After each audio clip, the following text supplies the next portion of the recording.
आरकेपुरम विधानसभा क्षेत्र से भारतीय जनता पार्टी के प्रत्याशी स्नेही भाई अनिल शर्मा जी,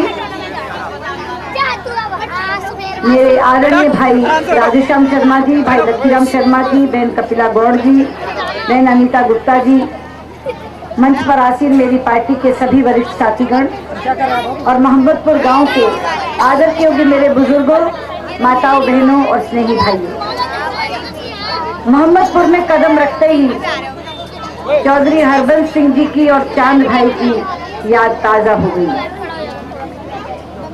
हरबंस सिंह जी का आशीर्वाद तो हमेशा मिला, लेकिन चांद तो हमारे साथ हमेशा सहयोग करते हुए कितनी बार तो मुझे गांव में लेके आया।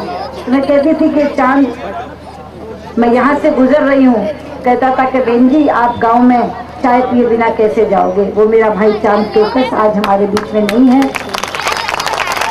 लेकिन उन दोनों की स्मृति को मैं नमन करती हूँ। चाहती तो ये थी कि जितने उत्साह से यहाँ माताएं बहनें आई हैं, मेरे बुजुर्ग आए हैं, मैं कोई लंबी बात इस चुनाव के बारे में करती, लेकिन मेरी सीमा है। मुझे अभी एक और सभा नई दिल्ली विधानसभा क्षेत्र में संबोधित करनी है और चुनाव आयोग ने अजीब सी पाबंदी लगा दी। पहले कहते थे कि 10 बजे तक की सभाएं हैं और 10 बजे से पहले आप कभी भी आओ और 10 बजे तक खत्म करके चले जाओ। अब वो कहते नहीं, इतने ही बजे आओ और इतने बजे खत्म कर जाओ। वहां भी सभा की पाबंदी 9 बजे तक की लगा रखी है। हमने बहुत कहा कि 9 से 10 करवा लो, लेकिन 9 बजे तक की लगा रखी है। यहाँ से मुझे नई दिल्ली पहुँचना है, 9 बजे से पहले सभा समाप्त करनी है, इसलिए ये समय की मर्यादा है। पर आप लोगों का उत्साह देख के मुझे लगता है मुझे कुछ बोलने की जरूरत ही नहीं है।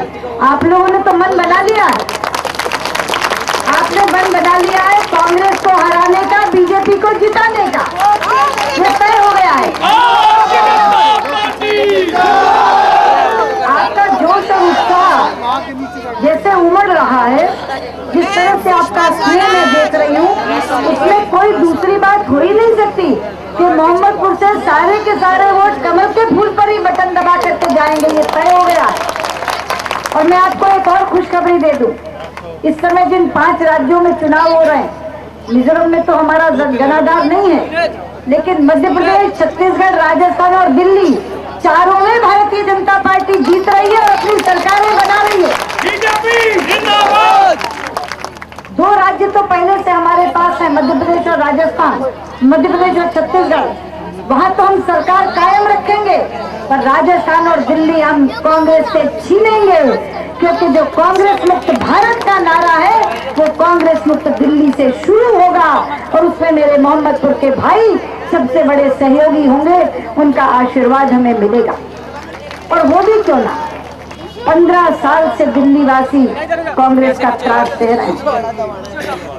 बंधुओं, ये वो नगर है जहां प्रदेश की सरकार तो है ही, लेकिन केंद्र की सरकार का भी हेडक्वार्टर है।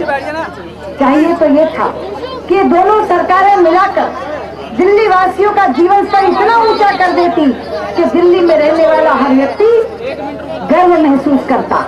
लेकिन मुझे दुख से कहना पड़ता कि देश की ये राजधानी दिल्ली महिलाओं के लिए सबसे असुरक्षित नगरी घोषित हुई है, सबसे असुरक्षित नगरी। और जिस दिल्ली को शीला जी पेरिस और शंघाई बनाना चाहती है, उनके यहाँ जरा झुग्गी झोपड़ी में जाकर देखिए और अनियमित कॉलोनियों में जाकर देखिए, लोग नरक से भी बदतर जिंदगी जी रहे हैं। और मेरे ये गांव के लोग बार बार लाभ डोरे को बढ़ाने की बात करते हैं। दिल्ली देहात की अपनी समस्याएं, शहरीकृत गांवों की अपनी समस्याएं, लेकिन वो अपने कुकुम से निकलती नहीं है, केवल स्वप्न में उनको पेरिस और शंघाई दिखाई देता है। और ये मेरी माँ बहनें बैठी हैं, महंगाई का पहली मार इन पर पड़ती है।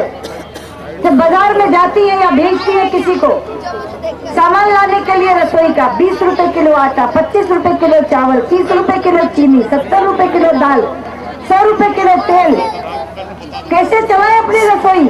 और मेरे युवजन खड़े हैं, हर हफ्ते पेट्रोल और डीजल के दाम बढ़ जाते हैं, कैसे चलाएं अपना स्कूटर, कैसे चलाएं अपना पेट्रोल, केवल सरकार को कोसते हैं।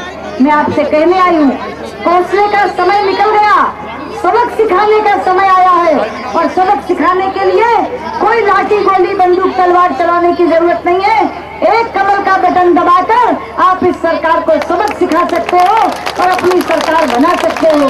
इसलिए मैं अपील करने आई, भाई अनिल शर्मा एक योग्य प्रत्याशी के रूप में हमने आपको दिए, कॉर्पोरेटर रहे हैं 2 बार, डिप्टी मेयर रहे हैं यहाँ, और अब विधायकी के चुनाव के लिए आपके मैदान में आए हैं। यौवन है, जोश है, काम करने का मादा है। आप 25 तारीख, आप 4 तारीख को जाइए, कमल का बटन दबाइए। 4 दिसंबर को चुनाव है, 4 तारीख को जाइए, कमल का बटन दबाइए, भाई अनिल शर्मा को यहाँ से जिताकर भेजिए। डॉक्टर हर्षवर्धन के नेतृत्व में भारतीय जनता पार्टी की सरकार दिल्ली में बनाइए, और दिल्ली बदलेगी तो भारत बदलेगा। दिल्ली कांग्रेस मुक्त होगी तो भारत कांग्रेस मुक्त होगा, तो दिल्ली भी बदलेंगे और भारत भी बदलेंगे। मेरी इस अपील को स्वीकार करते हुए मैं आपसे विश्वास लेकर आपसे विदा लेना चाहती हूँ। बहुत बहुत धन्यवाद, नमस्कार।